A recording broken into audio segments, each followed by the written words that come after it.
Hello students, last class we have discussed about hydrograph, components of hydrograph and introduction of hydrograph, and today we are going to discuss about factor affecting flood hydrograph. Actual में hydrograph flood hydrograph ही होता है वो, ठीक है, जिसको हम discharge versus time पे plot करते हैं उसको ही हाइड्रोग्राफ कहते हैं और वो फ्लड हाइड्रोग्राफ ही होता है, ठीक है। तो फैक्टर्स अफेक्टिंग फ्लड हाइड्रोग्राफ में हम देखेंगे कि वो कौन से फैक्टर हैं।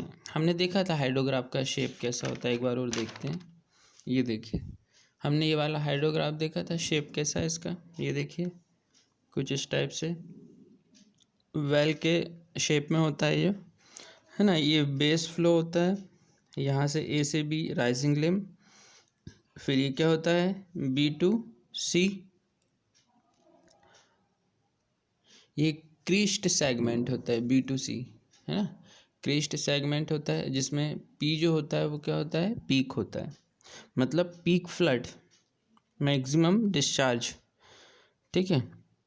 और ये मैक्सिमम डिस्चार्ज कब होता है, जबकि जो टाइम ऑफ कंसंट्रेशन है वो कैसा हो, या अपन ऐसा बोलें इसको कि जो ड्यूरेशन ऑफ रेनफॉल है या टाइम ऑफ रेनफॉल है वो is T is greater than T C, है ना। हमने देखा था ये, इस कंडीशन में मैक्सिमम जो डिस्चार्ज की कंडीशन बनती है इस समय पीक हमें मिलता है, ठीक है।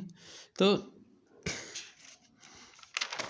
उसका शेप कैसा हो ये हम देखेंगे कि इसका शेप जो है, ये शेप जो है ये किस किस फैक्टर पे डिपेंड करता है। तो आइए देखते हैं factors affecting flood hydrograph. The factors that affect the shape of the hydrograph can be broadly grouped into climatic factor and physiographic factor। ये दो फैक्टर हैं जो इसके शेप को प्रभावित करता है या अफेक्ट डालता है, जो कौन कौन से, एक तो क्लाइमेटिक फैक्टर है और दूसरा फिजियोग्राफिक फैक्टर। जैसे कि ये जो ग्राफ हमने अभी बनाया ये देख रहे हैं आप,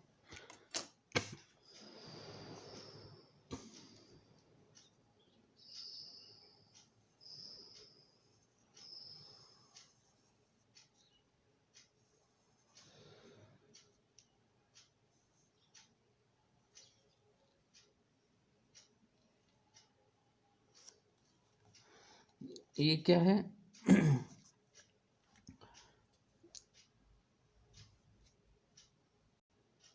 सबसे पहले एक टेबल बनाते हैं, ठीक है।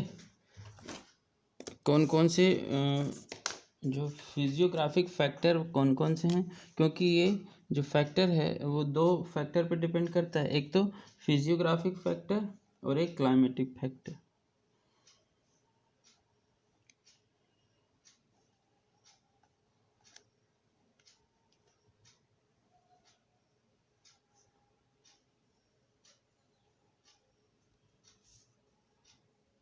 यहाँ पे क्लाइमेटिक फैक्टर लेते हैं।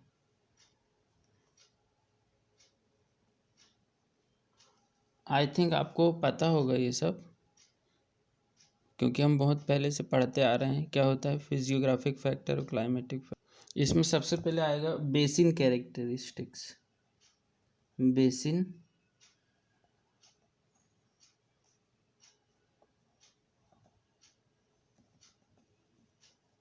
ठीक है, आता है शेप आता है, साइज आता है, स्लोप आता है, नेचर ऑफ द वैली आता है, नेचर ऑफ द वैली, ठीक है। और क्या आता है एलिवेशन,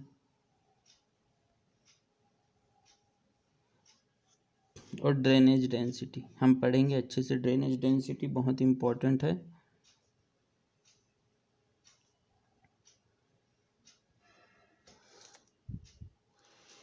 तो हम बात कर रहे थे कि इस ग्राफ की, तो शेप ऑफ द बेसिन की बात करते हैं सबसे पहले। शेप, जो बेसिन होता है, ये जो हमने सबसे ऊपर क्या बनाया है, ये बेसिन बनाया हुआ है, ठीक है। ये जो बेसिन है हमारा,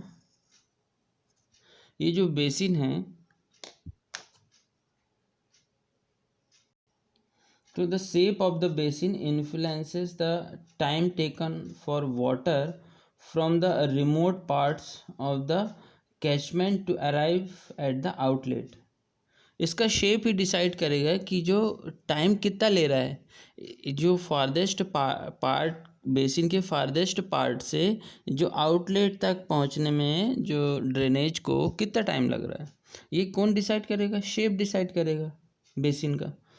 तो thus the occurrence of the peak and hence the shape of the hydrograph are affected by the basin shape। तो इस हिसाब से जो बेसिन का शेप है वो हाइड्रोग्राफ के शेप को गवर्न करेगा, मतलब हाइड्रोग्राफ के शेप को डिसाइड करेगा वो, ठीक है। क्योंकि उसका जो पीक है, पीक अकरेंस कब हो रहा है ये डिसाइड करेगा ना कि पीक कब आएगा। अलग अलग शेप पे अलग अलग पीक्स आएंगे, अलग अलग टाइम पे पीक्स आएंगे। जैसे कि कौन कौन से शेप है, हमने एक बार और पढ़ा था, फैन शेप्ड है, सेमी सर्कुलर है ना, सर्कुलर है, अलग अलग कैचमेंट जो बेसिन का शेप है हमने पढ़ा था एक बार कि फैन शेप, सेमी सर्कुलर और सर्कुलर। ये देखिए हमने दूसरा ग्राफ बनाया, डिस्चार्ज वर्सेस टाइम।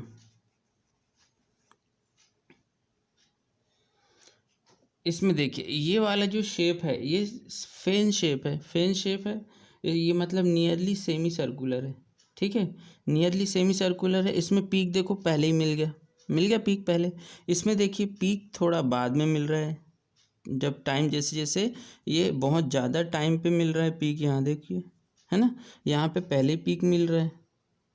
इसका मतलब इसका शेप देखिए कैसा है, ये वाला जो कैचमेंट है इसका शेप कैसा है और इसका शेप देखिए कैसा है। तो ये वाला जो हाइड्रोग्राफ है ये फैन शेप है। ये कौन सा शेप है, फैन शेप्ड। इस पे देखिए जब भी फैन शेप का होगा यह नियरली सेमी सर्कुलर बोल सकते हैं हम। इसका शेप कैसा है, नियरली सेमी सर्कुलर। तो जब भी ऐसा होगा तो ये हाई पीक देगा। देखो पीक कितना ऊपर है इसका, इसके कंपैरिजन में है इसका हाई पीक है, दोनों के कंपैरिजन में इसका हाई पीक है। तो जब भी फैन शेप का होगा या सेमी सर्कुलर होगा तो इस हाइड्रोग्राफ का शेप कैसा होगा, हाई पीक होगा और नैरो हाइड्रोग्राफ होगा। नैरो, नैरो है, ये देखो फैला हुआ है, इलोंगेटेड है, ये नैरो है ना, ठीक है, ये नैरो है मतलब सिकुड़ा हुआ है, ये फैला हुआ है, इलोंगेटेड जिसको हम बोलते हैं। और वहीं यदि इलोंगेटेड कैचमेंट है, ये कौन सा कैचमेंट है, इलोंगेटेड,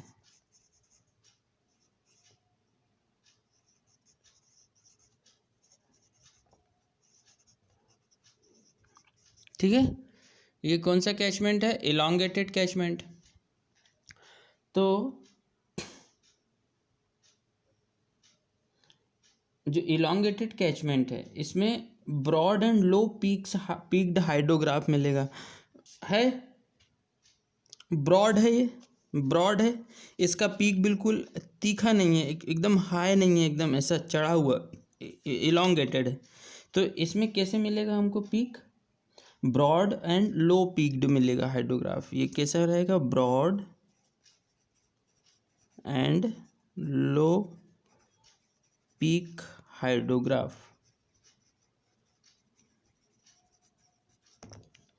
ठीक है।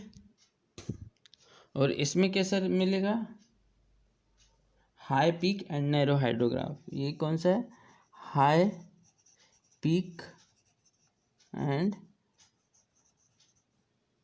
Narrow hydrograph. एक और हाइड्रोग्राफ हम देखते हैं, ये एक्स एक्सिस में टाइम लेंगे,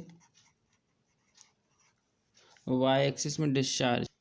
ये देखिए इस टाइप का शेप मिल रहा है, ये किस टाइप के कैचमेंट के लिए है, ये देखिए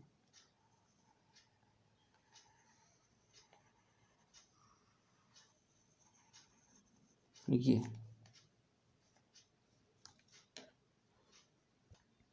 तो इस टाइप का यदि कैचमेंट है ना, ये क्या इंडिकेट कर रहा है, ये कॉम्प्लेक्स हाइड्रोग्राफ इंडिकेट कर रहा है। कौन सा हाइड्रोग्राफ इंडिकेट कर रहा है ये कॉम्प्लेक्स टाइप का है, कुछ कॉम्प्लेक्स है, ठीक है। तो जहाँ पे सिमेट्री शो हो रही है, identical infiltration characteristic due to identical rainfall over the catchment, the catchment a the hydrograph is skewed to the left. ये देखो, ये हाइड्रोग्राफ कहाँ पे स्क्यूड हो रहा है, लेफ्ट में, मतलब यहाँ पे।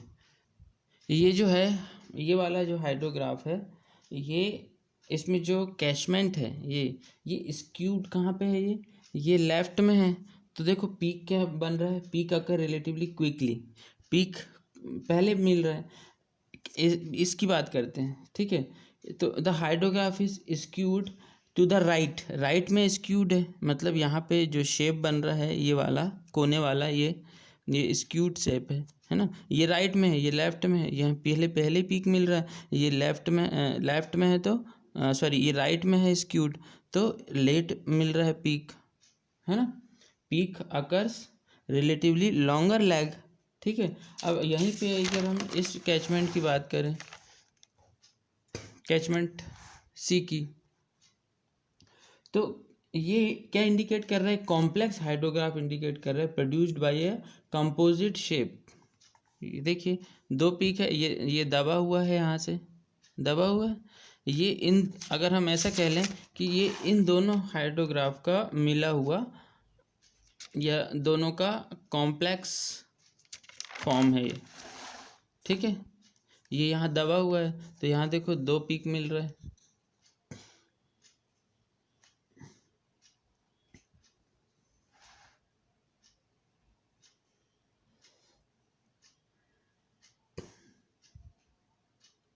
तो ये तो हमने बात की कि जो शेप है ये हाइड्रोग्राफ को किस तरह से अफेक्ट डालता है, किसका शेप, कैचमेंट का शेप।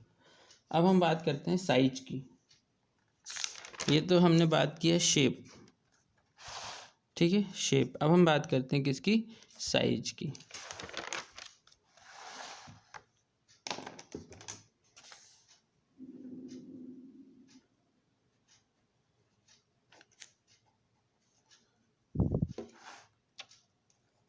तो small basin behaves different from the large one in terms of the relative importance of various phases of the runoff phenomena। क्या होता है, स्मॉल कैचमेंट में जो ओवरलैंड फ्लो फेज होता है ये प्रीडोमिनेंट होता है over the channel flow. Channel बने हुए हैं, पर यदि बारिश वहाँ ज़्यादा हो गई और अगर कैचमेंट कैसा है, स्मॉल है, स्मॉल कैचमेंट है, वहाँ चैनल मतलब जो नालियाँ होती हैं वो बना हुआ है, तो क्या होगा, वाटर वो उसकी नालियों के ऊपर से फ्लो करेगा ना। इसका मतलब क्या हुआ कि जो ओवरलैंड फ्लो फेज है वो प्रीडोमिनेट हो जाएगा ओवर द चैनल फ्लो। आ रहा है समझ में।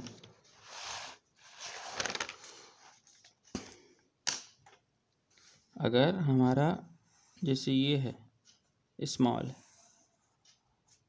और वहीं लार्ज कैचमेंट है, ठीक है, यहाँ पे बारिश तो सब जगह सेम ही होना है।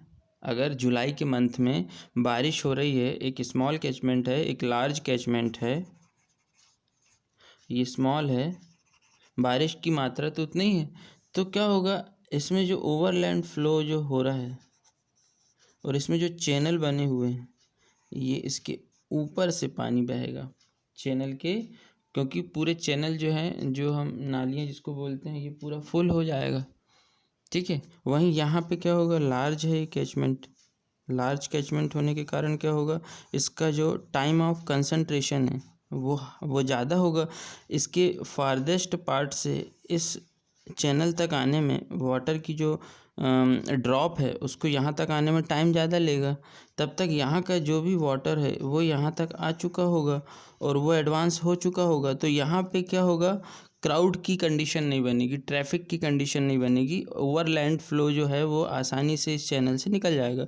बट यहाँ पे क्या होगा, सेम टाइम पे ये जो चैनल है स्मॉल कैचमेंट होने के कारण सेम टाइम पे यहाँ का भी वाटर इधर आएगा और यहाँ का भी वाटर इधर आएगा, तो क्राउड बनेगा यहाँ पे, है ना, ट्रैफिक होगा वाटर का ज़्यादा से ज़्यादा। तो इसके कारण ये ओवरलैंड फ्लो या चैनल जो है वो पूरा ओवरफ्लो होगा, चैनल ऊपर से पानी बहेगा। तो इसके कारण साइज का फर्क पड़ता है। Small basin behaves different from the large one in terms of the relative importance of various phases of the runoff phenomena. In a small catchment, the overland flow phase is predominant over the channel flow. ठीक है, इतना समझ में आया। तो hence the land use and intensity of rainfall have important role on the peak flood. सही बात है, हम लैंड यूज़ कैसे कर रहे हैं उससे भी फर्क पड़ता है। हम एग्रीकल्चर प्रैक्टिस जो कर रहे हैं या लैंड का जो यूज़ कर रहे हैं वो हम कैसे कर रहे हैं, इंटेंसिटी ऑफ रेनफॉल पे भी फर्क पड़ेगा पीक फ्लड के लिए। Peak flood intensity of rainfall पे डिपेंड करते ही करता है वो, तो है ना।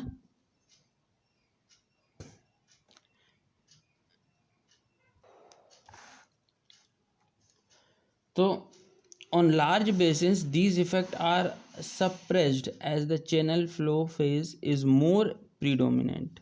अगर लार्ज बेसिन है तो चैनल फ्लो जो है ये प्रीडोमिनेंट होगा, और अगर स्मॉल बेसिन है तो ओवरलैंड फ्लो प्रीडोमिनेंट होगा। ठीक है, इसके बाद हम बात करते हैं स्लोप की। साइज हो गया, अब हम बात करते हैं क्या, स्लोप ऑफ द कैचमेंट। तो सही बात है, नाम से ही समझ में आ रहा है कि हम स्लोप भी जो है वो डिपेंड करेगा, जो फैक्टर है उसमें एक स्लोप भी है जो कि हाइड्रोग्राफ के शेप को क्या करेगा, गवर्न करेगा। The slope of the main stream control the velocity of flow in the channel. सही बात है, स्लोप किसको कंट्रोल करता है, वेलोसिटी को कंट्रोल करेगा। स्लोप जो है वो वेलोसिटी को कंट्रोल करता है। जितना ज़्यादा स्लोप उतनी ज़्यादा वेलोसिटी, जितना कम स्लोप उतनी कम वेलोसिटी। तो क्या होगा, as the recession limb of the hydrograph represent the depletion of storage, the stream channel slope will have a pronounced effect on this part of the hydrograph. Large stream slope gives rise to quicker depletion of storage and hence result in steeper recession limb of hydrograph. यह हमने जो recession limb पढ़ा था, ये hydrograph जब हमने देखा था तो ये कौन सा लिम्ब है, रिसेशन लिम्ब। इसमें क्या होता है, जो स्टोरेज होता है वो खाली होता है ना।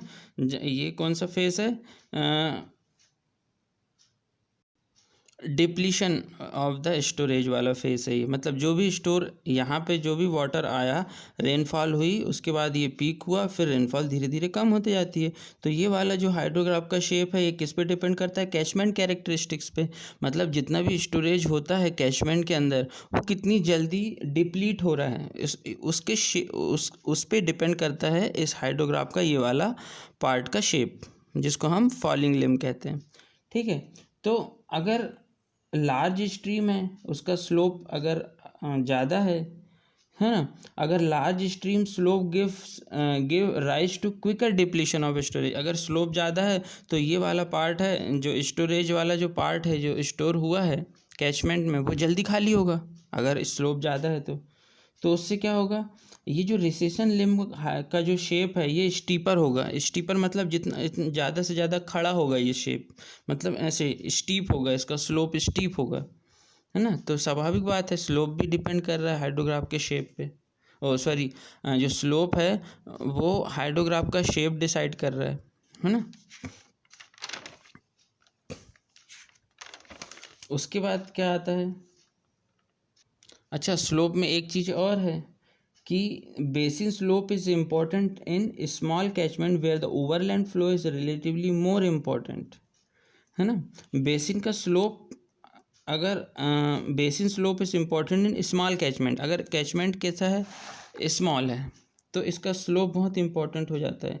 क्यों? क्योंकि where the overland flow is relatively more important, इसका ओवरलैंड फ्लो फिर इम्पॉर्टेंट हो जाता है। चैनल फ्लो तो ओवरलैंड फ्लो प्रीडोमिनेंट होता है चैनल फ्लो की अपेक्षा, इसके कारण हम ओवरलैंड फ्लो को यहाँ कंसिडर करते हैं स्मॉल कैचमेंट में। ठीक है, तो in such case the steeper slope of the catchment result in larger peak discharge. तो इस केस में पीक ज़्यादा होगा, इस केस में लार्जर पीक यहाँ पे मिलेगा, पीक डिस्चार्ज मतलब ये वाला जो पोर्शन है हाइड्रोग्राफ का, ये वाला पीक लार्जर पीक मिलेगा, इसका मतलब ये और ऊपर जाएगा, शेप डिसाइड हुआ ना, ये और ऊपर जाएगा लार्ज पीक के कारण। तो thank you student, I think it is sufficient for today, thank you.